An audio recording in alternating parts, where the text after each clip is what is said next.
Welcome back friends, बहुत बहुत स्वागत है आपका अपने चैनल हिंदी जी के ट्रिक्स पर। आज के इस वीडियो में हम डिस्कस करने वाले हैं टाइटेनियम को, यानी प्रमुख तत्वों की जो हमारी सीरीज चल रही है। इसका ये नेक्स्ट वीडियो होने वाला है जिसमें हम टाइटेनियम को डिस्कस करने वाले हैं। इससे पहले के वीडियोज अगर आपने नहीं देखे हैं, डिस्क्रिप्शन में आपको लिंक मिलेगा, आप क्लिक करके आप देख सकते हैं। तो टाइटेनियम का जो प्रतीक चिन्ह होता है ये होता है TI। ध्यान रखना है, आपको प्रतीक चिन्ह भी इनके ध्यान रखने होते हैं, क्योंकि डायरेक्टली आपसे एग्जाम में पूछ लेगा कि निम्नलिखित में से कौन सा टाइटेनियम का प्रतीक चिन्ह है। टाइटेनियम की अगर बात करें खोज की, तो ये 1791 में हुई थी और ये विलियम ग्रेगर ने की थी। ध्यान रखना है, 1791 में इसकी खोज हुई थी। किसने की थी? विलियम ग्रेगर ने की थी।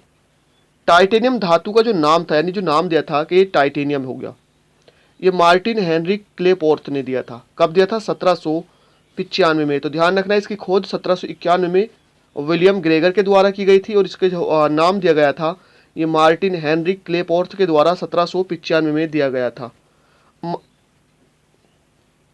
टाइटेनियम क्या है? एक मजबूत धातु है, यानी कि सॉलिड मेटल है। और इसका जो प्रतीक होता है वो क्या होता है? प्रतीक चिन्ह इसका जो इसका देखिए, प्रतीक चिन्ह इसका हो गया था, जो इसका इलेक्ट्रॉनिक विन्यास होता है वो कितना होता है? 22 होता है।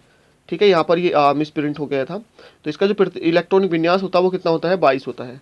तो टाइटेनियम एक मजबूत धातु है जिसका जो यानी कि क्या कहते हैं, परमाणु क्रमांक होता है, परमाणु संख्या होती है, वो कितनी होती है? 22 इसकी परमाणु संख्या या परमाणु क्रमांक होता है। ध्यान रखना है, टाइटेनियम मेटल है और इसे वैसे संक्रमण धातु भी कहते हैं, क्योंकि डी ब्लॉक का एक तत्व है। तो इसका जो परमाणु क्रमांक होता है, परमाणु संख्या होती है, एटॉमिक नंबर होता है, वो कितना होता है? 22 होता है। अगर बात करें टाइटेनियम के इलेक्ट्रॉनिक विन्यास की, क्योंकि इसका जो परमाणु क्रमांक था वो 22 था, इसलिए 1s2, 2s2, 2p6, 3s2, 3p6, 4s2 और 3d2 होता है। अब इसका जो अंतिम इलेक्ट्रॉन है वो अंतिम कक्षा के, है ना, या अंतिम कक्षा के नहीं, n-1 के डी में प्रवेश करता है। तो टाइटेनियम डी ब्लॉक का तत्व है। इसके पास कितनी कक्षाएं होती है? मैक्सिमम 4 कक्षाएं होती हैं, कि 4s2 में भी इसके इलेक्ट्रॉन्स जाते हैं। टाइटेनियम का जो परमाणु भार होता है 47.867 होता है। अगर आपको एग्जाम में यूज करना है तो पूरे का पूरा 48 यूज करेंगे, यानी किसी भी अगर न्यूमेरिकल में इसका परमाणु क्रमांक या परमाणु द्रव्यमान लिखना है तो। टाइटेनियम में 22 इलेक्ट्रॉन और 22 प्रोटॉन्स होते हैं, क्योंकि इसका जो परमाणु क्रमांक है, एटॉमिक नंबर है, वो कितना होता है? 22। तो जितना परमाणु क्रमांक होता है उतने ही इलेक्ट्रॉन्स होते हैं और उतने ही प्रोटॉन्स होते हैं। टाइटेनियम में जो न्यूट्रॉनों की संख्या होती है वो कितनी होती है? 26 होती है।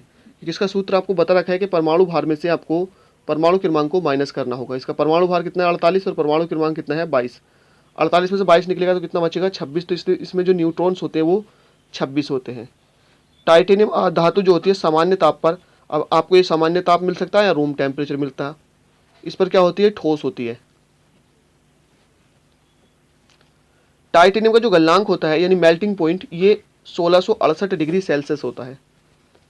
टाइटेनियम का जो क्वथनांक होता है यानी कि बॉइलिंग पॉइंट, ये 3287 डिग्री सेल्सियस होता है।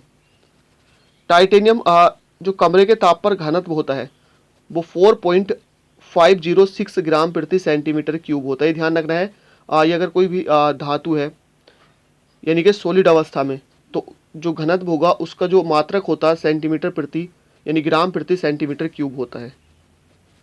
टाइटेनियम की प्रथम आयनन एंथैल्पी क्या होती है? 658.8 किलो जूल प्रति मोल होती है। प्रथम आयनन एंथैल्पी क्या होती है? कि गैसीय अवस्था में किसी भी तत्व की अंतिम कक्षा से एक इलेक्ट्रॉन निकालने के लिए जो ऊर्जा दी जाती है, तो पहला इलेक्ट्रॉन निकालने के लिए अगर ऊर्जा दी जाएगी तो कितनी ऊर्जा देनी पड़ेगी? 658.8 किलो जूल प्रति मोल। टाइटेनियम की जो परमाणु त्रिज्या होती है 147 पिकोमीटर होती है। पिकोमीटर का आपको ध्यान रखना है कि एक पिकोमीटर जो होता है ये 10⁻⁻12 मीटर के बराबर होता है। 10⁻12 मीटर के बराबर होता है। तो आप इसकी जो परमाणु त्रिज्या है 147 गुणा 10⁻12 मीटर भी लिख सकते हैं, ऑप्शंस में आ सकती है।